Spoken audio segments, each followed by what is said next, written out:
Parang rainy na naman. Rainy naman niya. My God. Ma'am, sir, natuwa po kayo. Ay, kids pa rin po. Meron pala kids. Natuwa po ba kayo sa mga primates, sa mga boy? Yes. Lukso ng dugo po tawag doon. Ay, nahiya. Nahiya. Okay, Nagtatago. Jolly Leopard. Ah. Okay, good news po ah. Nasa kalahati na po tayo. Magsishare na po Andun tayo. na isa. Wow. Okay. Dito po, meron pa po dito. Tignan natin, hanapin natin. Ay, oo, Wala, dito. nagtago po yung ating Jaguar. Jaguar. Jaguar is high. Ayun po sa taas. There, nakita niyo po, there. And yung leopard naman po ito. Okay, may tuturo po ako sa inyong kaalaman.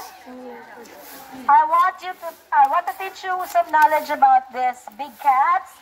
Yung jaguar po, nakita niyo yung jaguar?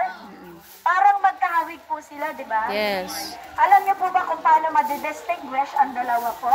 No. Yung kanyang spot, di ba spot? May ako nakita tuloy sugat ko. May tuldok sa gitna. Ah? Okay, ito pong leopard wala.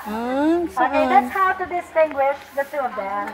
Yung isa may spot in the spot, at yung isa spot lang.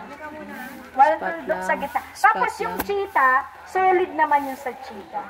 Solid, walang blanco sa gitna. Okay, this one, wala siyang tuldok sa gitna, di ba? Pero pag nakita nyo isa, yung ganun niya, may tuldok pa. Okay, that's how to distinguish. Meron So, siya. kagaya po ng sabi ko, CR break po muna tayo.